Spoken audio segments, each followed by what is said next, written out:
நீங்க எப்போதாவது நான் உண்மையிலேயே சந்தோஷமா இருக்கேனான்னு உங்களையே கேட்டிருக்கீங்களா? மன நிறைவுடனும் சந்தோஷமாவும் இருக்கிறதுக்கு தேவையான எல்லாமே உங்ககிட்ட இருக்குன்னு நீங்க நம்புறீங்களா? இந்த 2 கேள்விக்கும் உங்க பதில் இல்லன்னா நீங்க தனியா இல்ல. ஆனா ஒருவேளை நீங்க தப்பா நினைக்கலாம். ஆமாம், நீங்க சந்தோஷம் இல்லாம இருக்கலாம். ஆனா உங்களுக்கு சந்தோஷமா இருக்க தேவையான எல்லாமே உங்ககிட்ட இப்போதே இருக்கு. நீங்க எங்க அதை கண்டுபிடிக்கணும்னு தான் தெரியல. புது ட்ரெஸ் வாங்குறதாலயோ நிறைய சாதனைகள் செய்யறதாலயோ சந்தோஷம் வராது. உண்மையான சந்தோஷம் உங்களை நீங்களே உள்நோக்கி பார்த்து நீங்க போதுமானவர், இனஃப் அப்படின்னு உணர்வதுல தான் இருக்கு. இந்த சுருக்கத்துல சந்தோஷத்தை எப்படி கண்டுபிடிக்கிறது, வேலை செய்யற இடத்துல எப்படி மனநிறைவோட இருக்கிறதுன்னு நீங்க தெரிஞ்சுக்குவீங்க. ஒவ்வொரு காலையிலும் நீங்க நாளைய பத்தி ரொம்ப உற்சாகமா எழுந்துக்கிறத கற்பனை செஞ்சு பாருங்க. அது வேலை செய்யற இடத்துலயும் வீட்லயும் இருக்கும். வீட்ல இருக்கிற சந்தோஷம் மாதிரி வேலை செய்யற இடத்துல இருக்கிற சந்தோஷமும் ரொம்ப முக்கியம்.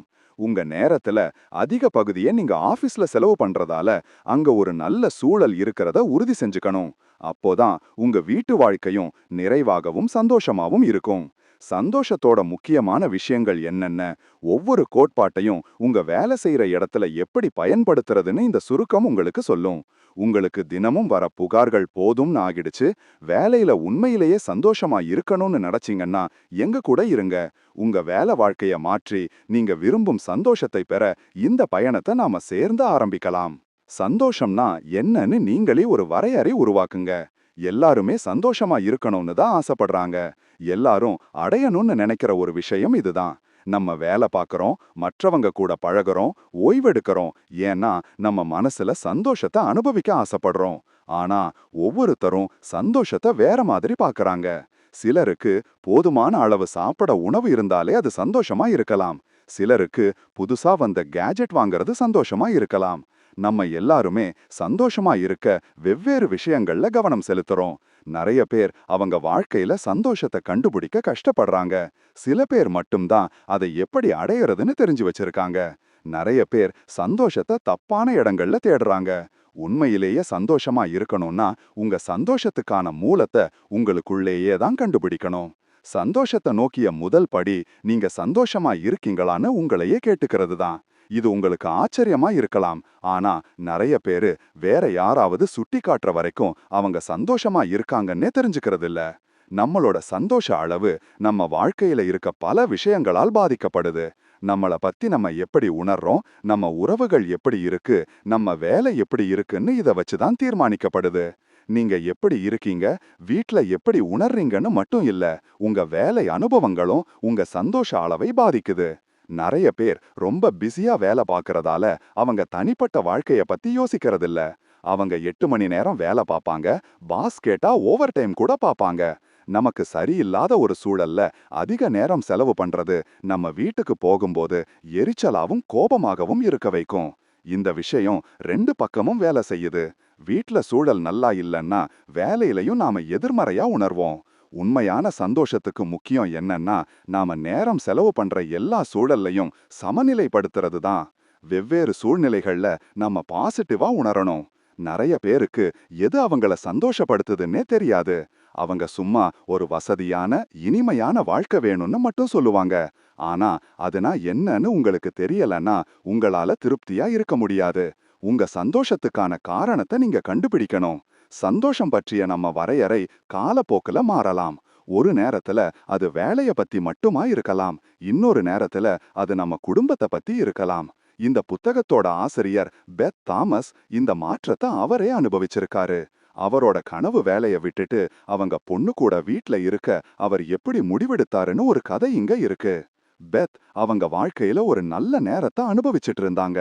சின்ன கன்சல்டிங் வேலைகள்ல இருந்து முன்னேறி அவங்க சொந்த கன்சல்டிங் நிறுவனத்தை ஆரம்பிக்கிற பாதையில இருந்தாங்க. ஆனா இதை செய்ய அந்த துறைய பத்தியும் அதுல இருக்க உத்திகளை பத்தியும் அவருக்கு ஆழமான அறிவு தேவைப்பட்டது.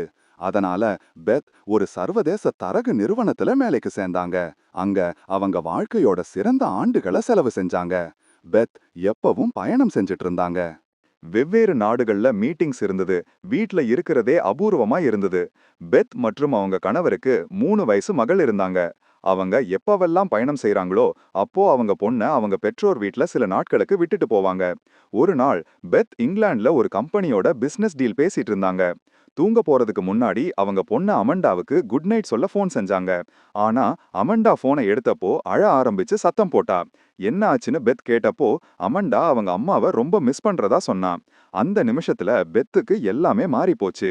அவங்க வேலையில சந்தோஷமா உணர்றதுக்கு பதிலா மாட்டிக்கிட்ட மாதிரியும் கோபமாவும் உணர்ந்தாங்க. அவங்க வீட்டுக்கு போய் அமண்டா கூட இருக்கணும்னு நினைச்சாங்க. பெத் தான் தப்பான விஷயங்கள்ல கவனம் செலுத்திட்டு இருந்ததை உணர்ந்தாங்க. அவங்க இந்த பிஸியான வழக்கத்தை தொடர்ந்தா அவங்க பொண்ணு கூட இருக்க வேண்டிய பல முக்கியமான தருணங்களை, ப்ரெஷியஸ் மொமெண்ட்ஸ் தவற விட்டுடுவாங்க. அது அவங்களுக்கு வேணாம்னு நினைச்சாங்க. பெத் உடனே அவங்க வேலையை ராஜினாமா செஞ்சுட்டு அவங்க பொண்ணுக்கு தேவைப்பட்ட வரைக்கும் கூடவே இருந்தாங்க. அந்த நேரத்துல அவங்க குடும்பம் தான் பெத்துக்கு ரொம்ப முக்கியமானதா இருந்தது. எல்லாத்தையும் வச்சுக்கிட்டா சந்தோஷமா இருக்கலாம்னு நிறைய பேர் நினைக்கிறாங்க. ஆனா பேராசை கிரீட் சந்தோஷத்துக்கான வழி இல்ல. உங்களுக்கு உண்மையிலேயே என்ன வேணும்னு நீங்க தெரிஞ்சுக்கணும். நீண்ட காலத்துக்கு உங்களை சந்தோஷமா வச்சிருக்கும் விஷயங்கள்ல கவனம் செலுத்துங்க. சந்தோஷத்தை தேர்ந்தெடுங்க. அது நடக்க வைங்க. சந்தோஷம் எளிதா கிடைக்கிறதில்ல. அப்படி கிடைச்சிருந்தா மக்கள் அதை கண்டுபிடிக்க இவ்வளவு கஷ்டப்பட்டு இருக்க மாட்டாங்க. சந்தோஷம்ங்கிறது ஒரு தேர்வு மற்றும் அசைக்க முடியாத நம்பிக்கை. எல்லாருக்கும் அதை எப்படி திறக்கிறதுன்னு தெரியாது. நிறைய பேர் அதை கண்டுபிடிக்கவே அவங்க வாழ்க்கைய செலவு செய்றாங்க. இந்த அத்தியாயத்துல நீண்ட கால சந்தோஷத்தை தேடும்போது நம்ம அன்றாட வாழ்க்கையில எப்படி சந்தோஷத்தை கண்டுபிடிக்கிறதுன்னு கத்துக்க போறோம். உங்க வேலை வாழ்க்கையில நடைமுறை உத்திகளை எப்படி பயன்படுத்துறதுன்னு நாம பேசுவோம். உங்க தனிப்பட்ட வாழ்க்கையையும் வேலை அனுபவங்களையும் சமநிலைப்படுத்துறது ரொம்ப அவசியம். சந்தோஷத்தை தேடும்போது எப்படி வேலை பார்க்கிறது, எப்படி அனுசரிச்சு போறதுன்னு இந்த அத்தியாயம் உங்களுக்கு சொல்லிக் கொடுக்கும். சந்தோஷம் ஒரே நாள்ல வராது. அது ஒரு மனநிலை மற்றும் ஒரு வாழ்க்கை முறை. சந்தோஷத்தால இயக்கப்படுறதுன்னா உங்களை சுத்தி இருக்க எல்லாத்தையும் எப்படி சமாளிக்கிறதுன்னு தெரிஞ்சுக்கிறது. எந்த கஷ்டத்தையும் உங்களை ஓவர் பவர் செய்ய விடக்கூடாது. வாழ்க்கை எப்படி இருக்கோ அது உங்களுக்கு என்ன கொடுக்குதோ அதை ஏத்துக்கணும். சந்தோஷமா இருக்கவங்க எப்பவும் சிரிச்சுக்கிட்டே இருக்க மாட்டாங்க. அவங்களுக்கும் கஷ்டமான நாட்கள் வரும். ஆனா அவங்க வெளிச்சத்தை நோக்கி எப்படி பார்க்கணும்னு தெரிஞ்சு வச்சிருக்காங்க. சந்தோஷமா இருக்கவங்க அவங்க வாழ்க்கையில வர்ற வேண்டாத மாற்றங்களை சந்திக்கவும் அதுக்கு ஏத்த மாதிரி மாறிக்கவும் செய்வாங்க. உங்க சந்தோஷத்தோட வரையறை உங்க எண்ணங்களால தான் வடிவமைக்கப்படணும். மத்தவங்கள நம்பி இருந்தா நீங்க எப்படி உணரணும்னு அவங்களுக்கு அதிகாரம் கொடுக்கறீங்க. தன்னை சுற்றி இருக்கவங்கள அதிகமா நம்பி இருந்ததால வேலையில கஷ்டப்பட்ட கேத்தியோட கதைய பார்க்கலாம். கேத்தி அவங்க கம்பெனியோட சிறந்த ஊழியர்கள்ல ஒருத்தரா இருந்தாங்க. தகவல் அமைப்புகள் துறையில ஒரு நல்ல தலைவரா இருந்தாங்க. ஒவ்வொரு ப்ராஜெக்டுக்கு அப்புறமும் கேத்தி தன்னோட முடிவை தான் நெருக்கமா இருந்த 2 மேனேஜர்களுக்கு அனுப்புவாங்க. அவங்க தொடர்ந்து கேத்தியோட வேலைய பாராட்டி நல்லா செய்யறதா உறுதி செஞ்சாங்க. ஒரு வருஷத்துக்கு அப்புறம் கேத்தி நம்பியிருந்த அந்த மேனேஜர்கள் வேற இடத்துக்கு மாற்றப்பட்டாங்க. டிரான்ஸ்ஃபர்ட். இப்போ கேத்தி தனியா இருந்தாங்க. அவங்கள தவிர வேற யாரும் தெரியாத ஒரு சூழல்ல வேலை செஞ்சாங்க. இந்த மாற்றம் கேத்தி கிட்ட இருந்து நிறைய எடுத்துக்கிச்சு. அவங்க தொலைஞ்சு போன மாதிரியும் நம்பிக்கையற்றவங்களாவும் உணர்ந்தாங்க. எல்லாத்துக்கும் மேல கேத்தி சந்தோஷமா இல்ல. அவங்களுக்கு வழிகாட்டவோ நல்ல வேலை செஞ்சிருக்கேன்னு சொல்லவோ யாரும் இல்ல. கேத்தி வேலைய விட்டுடலாம்னு கூட யோசிச்சாங்க. ஆனா அவங்க தன்னோட பார்வைய மாத்திக்கிட்டு தனக்குள்ளேயே உத்வேகத்தை கண்டுபிடிக்க முடிவு செஞ்சாங்க. இந்த கதையில கேத்தியோட சந்தோஷத்தோட வரையறை அவங்க பாஸ் கிட்ட இருந்து பாராட்டு கிடைக்கிறதுன்னு நீங்க பார்க்கலாம். அவங்களுக்கு கிடைச்ச ஊக்கம் தான் கேத்தியோட வெற்றிக்கு பின்னாடி இருந்த காரணம். மாற்றம் நடந்தப்போ கேத்திக்க வேலை செய்ய தொடர்ந்து உத்வேகம் இல்லைன்னு உணர்ந்தாங்க. அதனாலதான் உங்க சந்தோஷத்துக்காக மத்தவங்கள நம்பி இருக்க கூடாது. எப்பவும் உங்க சந்தோஷத்தை உங்களுக்குள்ளேயே கண்டுபிடிக்கணும்.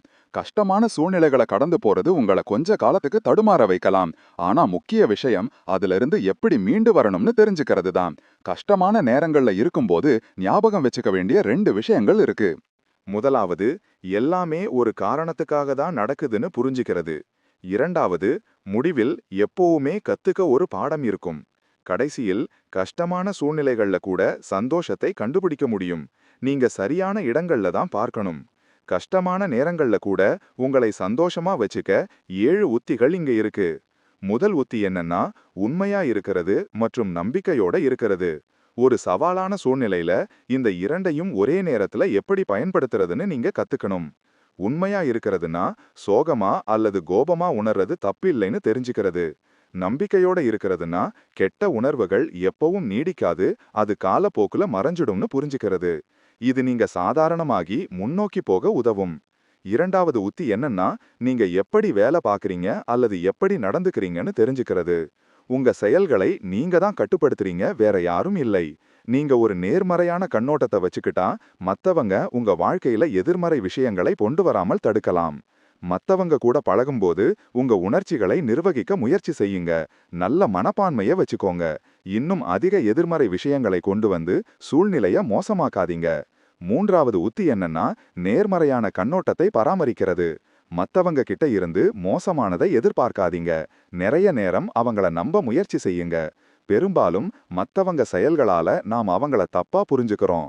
எதிர்வினை காட்டுறதுக்கு முன்னாடி விஷயங்களை தெளிவுபடுத்த முயற்சி செய்யுங்க. நான்காவது உத்தி என்னன்னா, மோசமான சூழ்நிலையை பற்றி யோசிச்சு பார்க்கிறது. விஷயங்கள் நீங்க நினைக்கிற அளவுக்கு மோசமா இல்லைன்னு நீங்க உணரும்போது உங்களுக்கு ஆறுதல் மற்றும் நம்பிக்கை கிடைக்க ஆரம்பிக்கும். நிறைய விஷயங்கள் தப்பா போக வாய்ப்பு இருக்கு, ஆனா அப்படி போகல. அதனால அதுக்காக நன்றியோட இருக்க கத்துக்கோங்க. ஐந்தாவது உத்தி என்னன்னா, ஒவ்வொரு விஷயத்தையும் ஒன்னா சமாளிக்கிறது. பல வேலைகள் செய்ய முடியுமானாலும் அது எப்பவும் பலனளிக்காது. மக்கள் குறிப்பா ஒரு பிரச்சனையை சமாளிக்கும் போது அவங்க உணர்ச்சிகளால ரொம்ப அழுத்தமா உணர்வாங்க. விஷயங்களை மெதுவா செய்யறது நீங்க என்ன செய்யணும்னு உங்க மனசு தெளிவா இருக்க உதவும். ஆறாவது உத்தி என்னன்னா, மத்தவங்க கிட்ட இருந்து உதவி கேட்கறது. யாருமே தனியா இருக்க முடியாது. கஷ்டமான நேரங்களை கடந்து போக நமக்கு ஒருத்தரோட உதவி தேவை.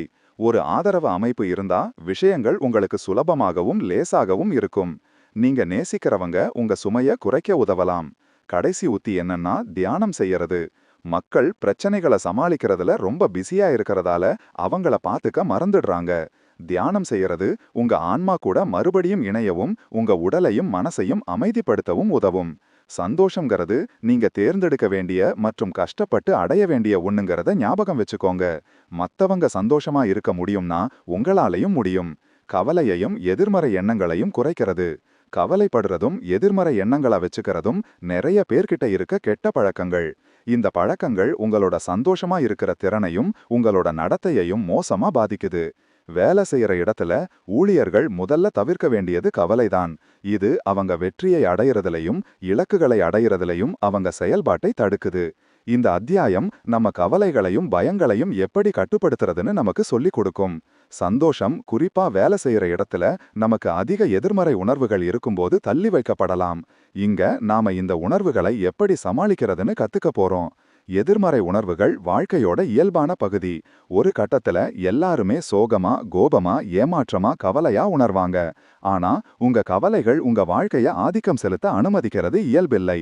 அப்படி செய்யும்போது நீங்க எதிர்மறை விஷயங்களை கையில எடுத்துக்கிட்டு சந்தோஷமா இருக்க வாய்ப்புகளை இழக்கிறீங்க. சந்தோஷம் ஒருத்தரோட வாழ்க்கையில ஒரு தேர்வுன்னு நாம ஏற்கனவே பேசிட்டோம். இப்போ கவலைப்படுறதும் ஒரு தேர்வுன்னு உங்களுக்கு சொல்றோம். நம்ம உணர்ச்சிகள் மேல நமக்கு முழு கட்டுப்பாடு இருக்கு. ஆனா நிறைய பேருக்கு இது தெரியாது. நம்ம எப்படி உணர்றோம்னு நிர்வகிக்கிறதுக்கு பதிலா நம்ம உணர்ச்சிகளை நம்மளை கட்டுப்படுத்த அனுமதிக்கிறோம். நீங்க புரிஞ்சிக்க வேண்டிய 2 வகையான எதிர்மறை எண்ணங்கள் இருக்கு. முதலாவது உண்மைகள் மற்றும் ஆதாரங்களை அடிப்படையா கொண்டது. இரண்டாவது கற்பனையை அடிப்படையா கொண்டது. ரெண்டுமே செல்லுபடியாகும் மற்றும் புரிஞ்சிக்க கூடியதுதான். ஆனா அவற்றை கையாள வெவ்வேறு அணுகுமுறைகள் தேவை. இந்த எண்ணங்களை நாம ஒவ்வொன்னா எப்படி சமாளிக்கலாம்னு பார்க்கலாம். உண்மை அடிப்படையிலான எதிர்மறை எண்ணங்களை சமாளிப்பது ரொம்ப சவாலானதா இருக்கலாம். நீங்க எதை பத்தி கவலைப்படுறீங்களோ அது உண்மைன்னு உங்களுக்கு ஏற்கனவே தெரியும். அதனால நீங்க எதை கட்டுப்படுத்த முடியும், எதை கட்டுப்படுத்த முடியாதுன்னு நீங்க வேறுபடுத்தி பார்க்கணும். உதாரணத்துக்கு, இந்த எண்ணங்களை தூண்டக்கூடிய சூழ்நிலைகள் ஒரு தீவிர நோய், சீரியஸ் இல்னஸ், வேலையை இழப்பது, லூசிங் அ ஜாப் அல்லது ஒரு பெரிய கடன், சிக்னிஃபிகண்ட் லோன் இருக்கலாம். அப்படிப்பட்ட நேரங்கள்ல உங்க எதிர்மறை எண்ணங்களை எப்படி கட்டுப்படுத்துறதுன்னு உங்களுக்கு தெரியலனா, பயமும் பதட்டமும், ஃபியர் அண்ட் ஆங்ஸைட்டி உங்களை முடக்கி போடலாம். எதை கட்டுப்படுத்த முடியும், எதை கட்டுப்படுத்த முடியாதுன்னு புரிஞ்சுக்கிறது சூழ்நிலையை மேம்படுத்த நீங்க என்ன செய்யலான்னு உணர்றதுக்கு உதவும். நீங்க மாற்ற முடியாத விஷயங்கள்ல உங்க சக்தியை செலுத்துறதை விட நீங்க மாற்றக்கூடிய விஷயங்கள்ல கவனம் செலுத்துவது நல்லது. லிசாவோட சூழ்நிலை இதுக்கு ஒரு உதாரணம். வருஷ ஆரம்பத்துல லிசாவுக்கு நல்ல சம்பளத்தோட வேலை இருந்தது. அவளும் அவங்க கணவரும் $1 மில்லியன் வீடு வாங்கி அவங்க பொண்ண ஒரு விலை அதிகமான பள்ளியில சேர்த்தாங்க. ஆனா வருஷ நடுவுல லிசா திடீர்னு வேலைய விட்டு நீக்கப்பட்டா. நிலையான வருமானம் இல்லாததால அவ பல விஷயங்கள பத்தி, குறிப்பா அவங்க குடும்பத்தை பாத்துக்கிறத பத்தி கவலைப்பட ஆரம்பிச்சா. முதல் நாள் லிசா மனச்சோர்வாவும் உத்வேகம் இல்லாமலும் உணர்ந்தா. அவ படுக்கைய விட்டு எழாம அவங்க குடும்பத்தை பத்தி தொடர்ந்து கவலைப்பட்டுட்டு இருந்தா. ஆனா அடுத்த நாள் லிசா நடவடிக்கை எடுக்க முடிவு செஞ்சா. கவலைப்படுறது எதையும் மாத்தாதுன்னு அவ உணர்ந்தா. அதனால ஒரு திட்டம் போட்டு அவளோட பயோடேட்டாவை அப்டேட் செஞ்சு சில கம்பெனிகளை தொடர்பு கொண்டா. 6 வாரங்கள் கழிச்சு லிசா அவளோட கனவு வேலையில சேர்ந்தா. இது அவளோட முந்தைய வேலையை விட ரொம்ப நல்லதா இருந்தது. மேலும் அவளுக்கு அவங்க குடும்பத்தோட அதிக நேரம் செலவு செய்ய அனுமதிச்சது.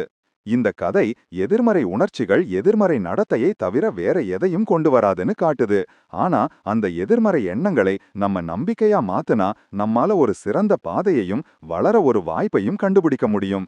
எதிர்மறை எண்ணங்கள் உங்க கற்பனையிலிருந்தும் வரலாம். இந்த எண்ணங்கள் தான் மக்கள் எதிர்கொள்ளும் பொதுவான பிரச்சனைகள்ல ஒன்று. நிறைய நேரம் நம்ம கவலைகளுக்கு நாமளே தான் பொறுப்பு. நாம உருவாக்குற கவலைகள் உண்மையிலே நடக்க போறதிலிருந்து ரொம்ப தூரத்துல இருக்கும். லிசா அவளோட பொது கம்பெனியில வேலை செஞ்சப்போ இந்த எண்ணங்களை அனுபவிச்சா.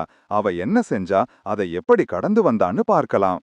லிசா அவங்க கம்பெனியோட மாதாந்திர கூட்டத்துல ஒரு திட்ட அறிக்கையை சமர்ப்பிச்சா. அவ ஆயிரக்கணக்கான டாலர்களை உருவாக்கக்கூடிய ஒரு ப்ராஜெக்ட்ல வேலை செஞ்சிட்டு இருந்தா. ஆனா அவளோட விளக்க காட்சிக்கு அப்புறம் அவ பாஸ் அவளுக்கு சில திருத்தங்களை செய்யணும்னு சொன்னதை தவிர வேற எதுவும் சொல்லல. லிசா செஞ்ச எல்லாமே தப்பு. அவளோட அறிக்கையை யாரும் பின்பற்றக்கூடாதுன்னு அவ பாஸ் சொன்னாங்க. லிசா அதிர்ச்சியாவும் சங்கடமாவும் உணர்ந்தா. அவ அடுத்த சில நாட்கள ஒரு புது திட்ட அறிக்கையை உருவாக்குறதுலயும் அவ பாஸ் என்ன நினைப்பாங்கன்னு கவலைப்படுறதுலயும் செலவு செஞ்சா. லிசா அவளோட புது திட்ட அறிக்கையை சமர்ப்பிச்சப்போ அவ பாஸ் முழுசா மௌனமா இருந்தாங்க. அதனால அடுத்த 2 மாசத்துக்கு லிசா அவங்க எதிர்பார்ப்புகளை ஒருபோதும் பூர்த்தி செய்ய மாட்டேன்னு கவலைப்பட்டா. கடைசியில லிசா தைரியத்தை வரவழைச்சு அவங்க பாஸ் கிட்ட கருத்து கேட்க முடிவு செஞ்சா. அவளோட முதல் திட்ட அறிக்கைக்காக மன்னிப்பு கேட்டு அடுத்து நல்லா செய்யறத வாக்கு கொடுத்தா. ஆனா அவ பாஸ் லிசா கிட்ட மன்னிப்பு கேட்டு அப்படி நடந்திருக்க கூடாதுன்னு ஒத்துக்கிட்டாங்க. அவளோட புது திட்ட அறிக்கை அவங்க எதிர்பார்த்ததுதான். ஆனா அவங்க வேலையில பிஸியா இருந்ததால கருத்து சொல்ல மறந்துட்டதா சொன்னாங்க. இந்த கதை கவலைப்பட்டு எவ்வளவு நேரத்தை வீணடிக்கலான்னு விளக்குது. நீங்க உருவாக்குற கவலைகள் பெரும்பாலும் உண்மையிலேயே இருக்காது. அத பத்தி யோசிச்சுட்டு இருக்கிறதுக்கு பதிலா இந்த கவலைகளை நீக்க முயற்சி செய்யுங்க. அத நேர்மறை எண்ணங்களா மாத்துங்க அல்லது உங்க மனசிலிருந்து நீக்குங்க.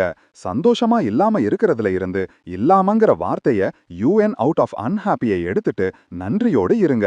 சந்தோஷமா இருக்கிறத பத்தி யோசிச்சீங்கன்னா என்ன வருது? நிறைய பேர் சந்தோஷங்கிறது விஷயங்களோட நேர்மறையான பக்கத்துல கவனம் செலுத்துற திறமைன்னு நம்புறாங்க. இதுல உண்மை இருந்தாலும் நிறைய பேர் நினைக்கிறத விட இது ரொம்ப அதிகம். சந்தோஷங்கிறது நேர்மறையான பக்கத்தை மட்டும் பார்க்கிறது இல்ல, முழு சூழ்நிலையையும் நீங்க எப்படி கையாளுகிறீங்கன்னு தான். இந்த அத்தியாயத்துல சோகத்தை எப்படி சந்தோஷமா மாத்துறது, வாழ்க்கையில எதிர்மறை விஷயங்கள் இருந்தாலும் எப்படி சந்தோஷமா இருக்கிறதுன்னு நாம தெரிஞ்சுக்க போறோம். எதெல்லாம் நம்மள சந்தோஷம் இல்லாம வைக்குதோ அதை எப்படி சரி செய்யறது, வாழ்க்கைக்கு எப்படி அதிக நன்றியோட இருக்கிறதுன்னு நாம பார்ப்போம். நீங்க செய்ய வேண்டிய முதல் விஷயம் எது உங்கள சந்தோஷம் இல்லாம வைக்குதுன்னு வரையறுக்கிறது தான். சந்தோஷத்தை கண்டுபிடிக்கிற செயல்முறை மாதிரி எது உங்கள சந்தோஷம் இல்லாம வைக்குதுன்னு நீங்க கண்டுபிடிக்கணும். உங்க சோகத்துக்கு மூல காரணத்தை ரூட் காஸ் கண்டுபிடிக்கிறது நீங்க உணரும் எல்லாவற்றையும் தீர்க்க உங்களுக்கு உதவும். எது உங்களை சந்தோஷம் இல்லாம வைக்குதோ அதை புறத்தணிப்பது இக்னோரிங் திருப்திய கொடுக்கும்னு நீங்க நினைச்சா அந்த காரணிகளை நீக்கினதும் நீங்க எவ்வளவு சந்தோஷமா இருப்பீங்கன்னு கற்பனை செஞ்சு பாருங்க. ஒரு பேப்பரை எடுத்து உங்களை சந்தோஷம் இல்லாம வைக்கும் விஷயங்களை பட்டியலிடுங்க. அவற்றுக்கு பக்கத்துல இந்த பிரச்சனைகளை தீர்க்க எது உதவும்னு நீங்க நினைக்கிறீங்களோ அதை எழுதுங்க. உதாரணத்துக்கு உங்க புது கம்பெனில சேர்ந்ததுல இருந்து ஒரு சக ஊழியர் காலீக் உங்க நம்பிக்கையை மீறி செயல்படுறாங்கன்னு நீங்க சொல்லலாம். இதை சரி செய்ய ஒரு வழி உங்க சக ஊழியர்கிட்ட நேரடியா பேசி நண்பர்களாக முயற்சி செய்வது. உங்க பிரச்சனைகளை புறக்கணிப்பதற்கு பதிலா அவற்றை தீர்க்கிறதற்கு பதிலா ஒரு மேம்போக்கான அளவுல நல்லா உணர்றதை விட ஒரு ஆழமான சந்தோஷத்தை உங்களுக்கு கொடுக்கும். உங்க பிரச்சனைகளை தீர்த்த பிறகு எதிர்காலத்துல உங்களை நீங்களே முன்னுரிமைப்படுத்த கத்துக்கோங்க. கஷ்டங்களை தவிர்க்கவும் அமைதியான வாழ்க்கையை வாழவும் சில குறிப்புகள் இங்கே கொடுக்கப்பட்டுள்ளன. நிகழ்காலத்துல வாழுங்க. நீங்க எப்படி உணர விரும்புறீங்களோ அப்படி உணர உங்களுக்கு அனுமதி கொடுங்க. சந்தோஷம்னா எப்பவும் சிரிச்சுக்கிட்டே இருக்கிறது அல்லது சிரிச்சுக்கிட்டே இருக்கிறதுன்னு அர்த்தம் இல்ல. அது நேர்மறை மற்றும் எதிர்மறை உணர்ச்சிகளை சமநிலைப்படுத்த கத்துக்கிறது தான். அழுத்தத்துல வேலை செய்ய கத்துக்கோங்க. மக்கள் அவங்க தலையில நிறைய வேலை இருக்கும்போது சந்தோஷம் இல்லாம போயிடுறாங்க. அதோட விளைவு என்னன்னா அவங்க நின்னு விட்டுடுறாங்க. உங்களுக்கு அதிக நேரம் கொடுக்கவும் உங்க ப்ராஜெக்டுகளை புத்திசாலித்தனமா நிர்வகிக்கவும் கத்துக்கோங்க. உங்க வேலைகளை அது எவ்வளவு அவசரம்ங்கிறத அடிப்படையில முன்னுரிமைப்படுத்துங்க. சவால்களை நேர்மறையாக எதிர்கொள்ளுங்கள். நீங்க ஒரு அமைதியான வாழ்க்கைய வாழணும்னு நினைச்சா எதிர்மறை சூழ்நிலைகளை ஏத்துக்க கத்துக்கணும். உங்க வாழ்க்கையில இருந்து பிரச்சனைகளை முழுசா நீக்க முடியாது. அதுக்கு பதிலா அவற்றை எப்படி சமாளிக்கிறதுன்னு கட்டுப்படுத்துங்க. மேலும் உங்க மனநிலையை உயர்த்தக்கூடிய விஷயங்களை கண்டுபிடிங்க. இந்த குறிப்புகள் கஷ்டமான சூழ்நிலைகள்ல கூட நீங்க நல்லா உணர உதவுறதுக்கு தான். ஆனா சோகத்தை சமாளிக்க இருக்கிற மிகப்பெரிய ரகசியம் நன்றியோட இருக்க கத்துக்கிறது தான். நன்றி உணர்வையும் பாராட்டையும் அப்ரிசியேஷனையும் பயன்படுத்தி எதிர்மறை விஷயங்களை நேர்மறையா எப்படி மாத்துறதுங்கிறதுல இந்த பகுதி கவனம் செலுத்தும். இப்போ நீங்க நன்றி உணர்வோட சக்தியை பத்தி கேள்விப்பட்டிருப்பீங்க. அத பத்தி இன்னும் ஆழமா பார்க்கலாம். அதை நீங்க எப்படி பயன்படுத்தலாம்னு பார்க்கலாம். நன்றி உணர்வு ஒரு காரணத்துக்காக தான் பிரபலமாயிருக்கு. இது மக்களுக்கு வாழ்க்கைய பத்தின அவங்க பார்வைய மாத்தவும் விஷயங்களை அதிகமா பாராட்டவும் கத்துக் கொடுத்திருக்கு. நீங்க எதை வச்சிருக்கீங்களோ அதுக்கு நிறைய தேடி அலைய மாட்டீங்க. உங்க வாழ்க்கையில நிறைய நல்ல விஷயங்கள் இருக்குன்னு நீங்க நினைச்சு ஆச்சரியப்படலாம். உங்களுக்கு ஒரு சந்தோஷமான குடும்பமும் அழகான வீடும் இருந்தா நிறைய பேரை விட உங்ககிட்ட அதிகமா இருக்கு. நீங்க ஒரு புது நாள் வாழ்றீங்கங்கிற சாதாரண உண்மை கூட நன்றியோட இருக்க வேண்டிய விஷயம்தான். உங்ககிட்ட எவ்வளவு நல்ல விஷயங்கள் இருக்குன்னு நீங்க பார்க்கும்போது நீங்க அதிக பாதுகாப்பு உணர்வீங்க. மேலும் அவற்றை பராமரிக்க போராடுவீங்க. நன்றி உணர்வு செய்யற இன்னொரு விஷயம் நம்மளை சரியான இடத்துல வைக்கிறது. நமக்கு தெரியாமலேயே நாம அடிக்கடி நம்மள சந்தோஷம் இல்லாம வச்சிருக்கிற இடங்கள்ல வாழ்றோம். ஜேக் நன்றி உணர்வை கடைபிடிக்க ஆரம்பிச்சப்போ அவரோட உணர்வுகளை பத்தி ஒரு கதையை நான் உங்ககிட்ட பகிர்ந்துக்கிறேன். அது அவரை உண்மையான சந்தோஷத்தை கண்டுபிடிக்கவும் ரொம்ப லேட் ஆகிறதுக்கு முன்னாடி நடவடிக்கை எடுக்கவும் வழிவகுத்தது. ஜேக் பெத்து வேலை செஞ்ச கம்பெனியோட சிஎஃப்ஓ, சீஃப் ஃபினான்சியல் ஆபீசரா இருந்தார். வெளியில இருந்து பார்க்கும்போது ஜேக் கிட்ட எல்லாமே இருக்கிற மாதிரி தெரிஞ்சது. எல்லாருமே அவரையும் அவரோட வாழ்க்கையையும் பொறாமையா பார்த்தாங்க. ஆனா ஒரு நாள் பெத் மற்றும் ஜேக் ஒரு உரையாடல்ல இருந்தபோது அவர் அவங்க மனைவியையும் குழந்தைகளையும் ரொம்ப மிஸ் பண்றதா சொன்னார். கொஞ்ச காலத்துல அவரோட 2 மகள்களும் காலேஜுக்கு போய் வீட்டை விட்டு வெளியில போயிடுவாங்கன்னு ஜேக் சொன்னார். பெத் அவங்க அப்பாவோட கதைய ஜேக் கிட்ட பகிர்ந்துகிட்டாங்க. அவங்க அப்பா எப்பவும் வேலை செஞ்சுட்டே இருந்தாரு. அவங்களுக்கோ அவங்க அம்மாவுக்கோ நேரம் கொடுத்ததில்லைன்னு சொன்னாங்க. கடைசியில அவங்க அப்பா அவ்வளவு கஷ்டப்பட்டு சம்பாரிச்ச பணத்தை செலவு செய்யாமலே இறந்துட்டாரு. வார இறுதிகள்ல வேலைக்கு போறதுக்கு பதிலா அவங்க அப்பா அதிக நேரம் அவங்க கூட செலவு செஞ்சிருக்கணும்னு பெத்தோட ஒரே ஆசை. சில மாசங்களுக்கு அப்புறம் ஜேக் வேலைய விட்டுட்டாருன்னு பெத் அவங்க சக ஊழியர்கள் கிட்ட இருந்து கேள்விப்பட்டாங்க. அவங்க உடனே ஜேக் கிட்ட போன் செஞ்சாங்க. அவரும் அந்த செய்தியை உறுதி செஞ்சாரு. எனக்கு என்ன கேட்கணுமோ அதை சொன்னதுக்கு நன்றி. நான் இந்த வேலைக்காக நன்றியோட இருந்தேன். ஆனா என் பொண்ணுங்க என் வாழ்க்கையில இருக்கிறதுக்காக நான் அதிக நன்றியோட இருக்கேன்னு ஜேக் சொன்னார். இப்போ அவர் அவங்க குடும்பத்தோட சிறந்த வாழ்க்கைய வாழ்ந்துட்டு இருக்காரு. அதத்தான் அவரோட வேலை காரணமா இழந்துடுவோமோன்னு பயந்தாரு. வேற எதுவும் வேலை செய்யலைனா சும்மா சிரிங்க. சந்தோஷத்தை பத்தி தனக்கு எல்லாமே தெரியும்னு பெத் உரிமை கோரல. ஒருவேளை கோடிக்கணக்கான மக்கள் அவங்கள விட அதிக அனுபவம் வச்சிருக்கலாம். ஆனா சந்தோஷத்தை நோக்கி மக்களுக்கு வழிகாட்ட ஒரு புத்தகத்தை பெத் எழுதினாரு. ஏன்னா அதை அடைய ஒரு சக்தி வாய்ந்த கருவி, பவர்ஃபுல் டூல் அவங்க கிட்ட இருக்குன்னு நம்புறாங்க. பெத்தோட ரகசிய ஆயுதம் எந்த சூழ்நிலையையும் சந்தோஷமானதா மாத்தக்கூடியது சிரிப்பு தான். சந்தோஷமா இருக்க உங்களுக்கு வாழ்க்கையில எல்லாமே தெரிஞ்சிருக்கணும்னு அவசியம் இல்ல. மத்தவங்க சிரிக்கணும்னு நினைக்காத போதும் நீங்க சும்மா சிரிக்கணும். சிரிப்புங்கிறது ஒரு தொற்றக்கூடிய சந்தோஷத்தின் வடிவம். அதை நீங்க உங்களுக்கு சாதகமா பயன்படுத்தும் போது அது ஈஸியா பரவும். நீங்க ஒரு சிறந்த சூழல்ல இருப்பீங்க. சிரிப்பு சோகத்துக்கு சிறந்த மருந்து. இது நிரூபிக்கப்பட்டிருக்கு.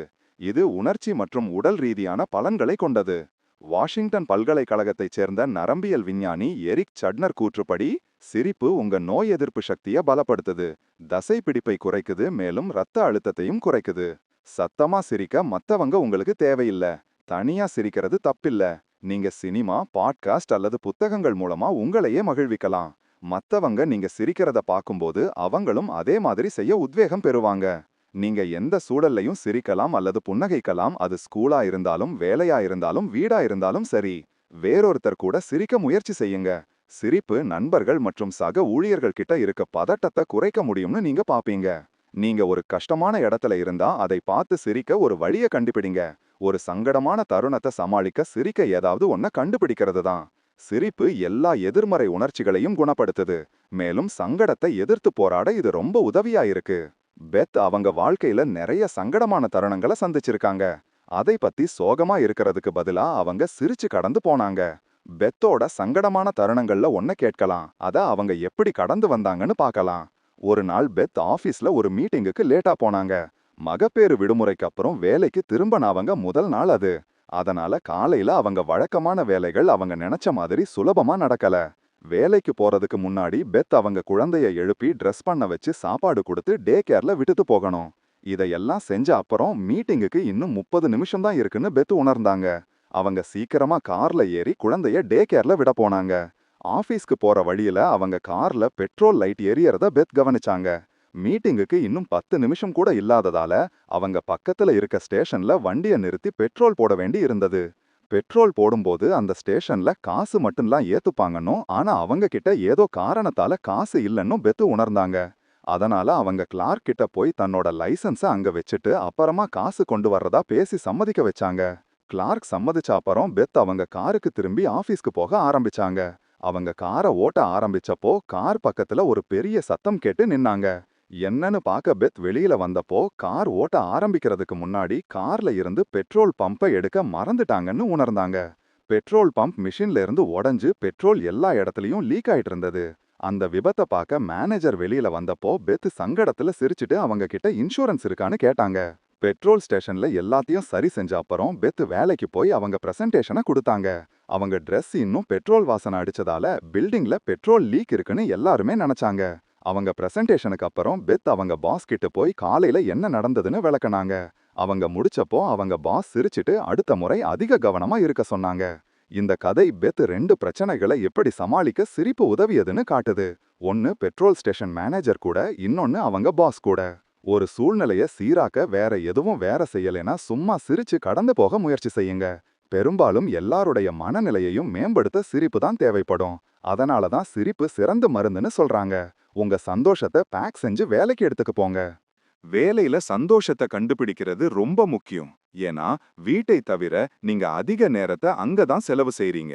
உங்க உணர்ச்சிகளை கட்டுப்படுத்தும் கலையில art of controlling your emotions நீங்க தேர்ச்சி பெறலைனா வேலையில இருக்க சின்ன சின்ன பிரச்சனைகள் கூட வீட்ல இருக்க உங்க நேரத்தை கெடுத்துடும். வேலையில இருக்க விரக்திய, ஃப்ரஸ்ட்ரேஷனை நாங்க நீக்க முயற்சி செய்யல. இலக்கு என்னன்னா அதை முடிந்தவரை குறைக்கிறது தான். வேலை மேல உங்க அணுகுமுறை ஆட்டிடியூட் தான் தொடர்ந்து செய்ய உங்களுக்கு கஷ்டமா இருக்க காரணம் இருக்கலாம். உங்களை பொறுத்தவரை வேலை வெறும் பணம் சம்பாதிக்க மட்டும் அவசியமா இருக்கலாம். ஆனா சிலருக்கு அவங்க வேலை தான் அவங்க ஆர்வம் மற்றும் கனவு.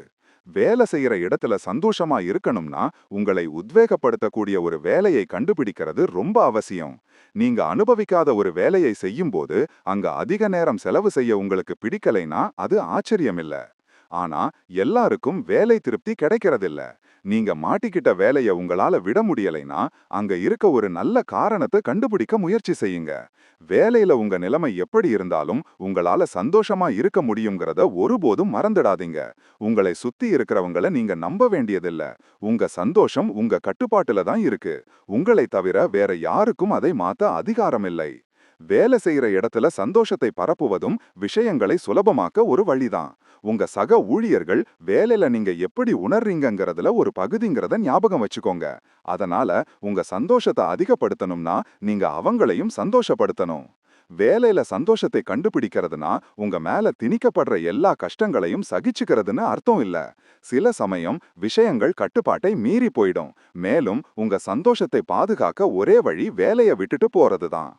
ஏமி வேலை செய்ய ஆரம்பிச்சப்போ அவ ஒரு இளம் பிசினஸ் அசோசியேட்டா இருந்தா. அவ ஒரு பிரபலமான கம்பெனில வேலை கிடைச்சு அந்த நிறுவனத்துல தனக்குன்னு ஒரு பெயரை உருவாக்கணும்னு நினைச்சா. ஆனா சில மாசங்கள் வேலை செஞ்ச அப்புறம் அந்த கம்பெனி கலாச்சாரம் தான் எதிர்பார்த்ததுல இருந்து முற்றிலும் வேறையா இருக்குன்னு ஏமி கவனிச்சா. அந்த கம்பெனி வேலையோட திறமைய விட ஓவர் டைம் பார்க்கறதுக்கு அதிக மதிப்பு கொடுத்தாங்க. நீங்க எவ்வளவு வேலைகளை முடிச்சாலும் உங்களை விட அதிக நேரம் ஆபீஸ்ல தங்குற ஊழியர் எப்பவும் சிறந்தவரா கருதப்படுவார். ஏமி இப்பதான் அம்மா ஆகியிருந்தா. இயல்பா அவங்க குழந்தையோட அதிக நேரம் செலவு செய்ய எல்லா வேலைகளையும் சீக்கிரம் முடிப்பாங்க.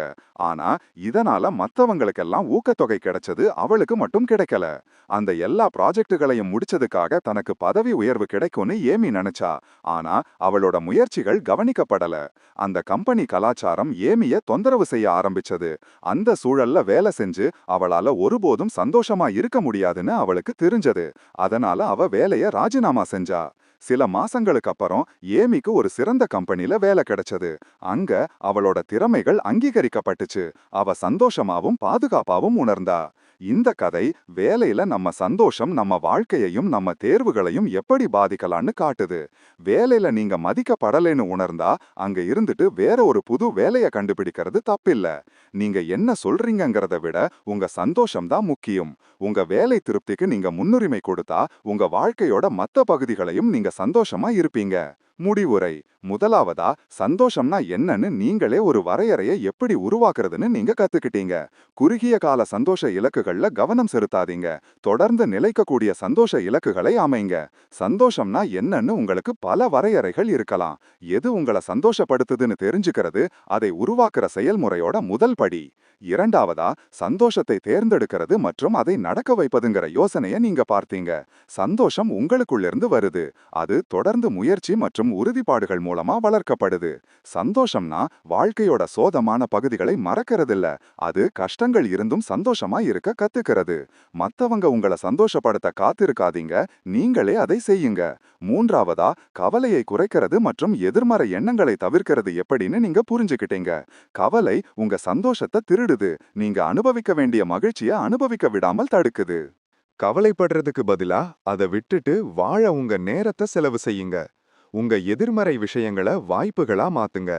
நான்காவதா, உங்க பிரச்சனைகளை திறம்பட எஃபெக்டிவா எப்படி சமாளிக்கிறதுன்னு இந்த சுருக்கம் உங்களுக்கு சொல்லிக் கொடுத்தது. சந்தோஷமா இருக்கணும்னா எதிர்மறை விஷயங்களை நிர்வகிக்கவும் குறைக்கவும் கத்துக்கிறதுன்னு அர்த்தம். நன்றியுணர்வு ஒருத்தரோட வாழ்க்கையை எப்படி மாத்த முடியும்னு நாம பேசினோம். அது உங்களுக்கு ஒரு சிறந்த பார்வையை கொடுக்குது, மேலும் நீங்க சந்தோஷமா இருக்க வாய்ப்புகளை அதிகப்படுத்துது. ஐந்தாவதா, எதிர்மறை விஷயங்களுக்கு எதிரா சிரிப்பு தான் உங்க மிகப்பெரிய ஆயுதம்னு இந்த சுருக்கம் உங்களுக்கு காட்டுச்சு. வேற எல்லாமே தோல்வி அடைஞ்ச மாதிரி உணரும்போது சிரிச்சு அந்த மனநிலையை சீராக்க முயற்சி செய்யுங்க. கஷ்டமான மற்றும் சங்கடமான சூழ்நிலைகளை கடந்து போக சிரிப்பு உங்களுக்கு உதவ முடியும். நீங்க நினைப்பதை விட இது ரொம்ப சக்தி வாய்ந்தது. கடைசியா, வேலையில எப்படி சந்தோஷமா இருக்கிறதுன்னு நீங்க கத்துக்கிட்டீங்க. வேலையில உங்க சந்தோஷம் வீட்ல உங்க மனநிலைய பாதிக்குது. பொதுவா சந்தோஷமா இருக்கணும்னா நீங்க ஒரு நல்ல வேலை செய்யற சூழலை உருவாக்கணும். ஆனா நீங்க இருக்கிற சூழல் உங்களுக்கு பிடிக்கலன்னா உங்களை நீங்களே சந்தோஷமா இருக்க கட்டாயப்படுத்த வேண்டியதில்ல. சில சமயம் உங்க சந்தோஷம் புது வாய்ப்புகளை தேட உங்களை வழிநடத்தும். அதை பின்பற்றதுக்கும் ரிஸ்க் எடுக்கிறதுக்கும் பயப்படாதீங்க. இந்த சுருக்கத்தில் இருக்கிற கோட்பாடுகளை பிரின்சிபிள்ஸை நீங்க பயன்படுத்தும் போது உங்க செயல்பாடு மேம்படும், உங்க வெற்றி வாய்ப்புகள் அதிகமாகும், மேலும் உங்க அன்றாட வேலைகளை நீங்க அனுபவிக்க ஆரம்பிப்பீங்க. உங்க கம்பெனி உங்களை ஒரு மதிப்புமிக்க சொத்தா பார்க்கும். நீங்க தேர்ந்தெடுத்தா வெவ்வேறு பிசினஸ்ல வளர உங்களுக்கு வாய்ப்புகள் கிடைக்கும். உங்க சந்தோஷம் உங்க சிறந்த பக்கத்தை வெளியில கொண்டு வருது. நீங்க உட்பட எல்லாரும் அதை கவனிப்பாங்க. வேலையில சந்தோஷமா இருக்கிற ரகசியத்தை நீங்க கத்துக்கிட்டீங்கன்னா உங்க வாழ்க்கையோட எல்லா அம்சங்கள்லயும் உங்களால சந்தோஷமா இருக்க முடியும். உங்க சந்தோஷம் தான் உங்க முதன்மையான முன்னுரிமையா இருக்கணுங்கிறத ஞாபகம் வச்சுக்கோங்க. உங்க தனிப்பட்ட சந்தோஷத்தோட வரையறைய கண்டுபிடிங்க, மேலும் எந்த விலை கொடுத்தாலும் அதை பராமரிக்க போராடுங்க.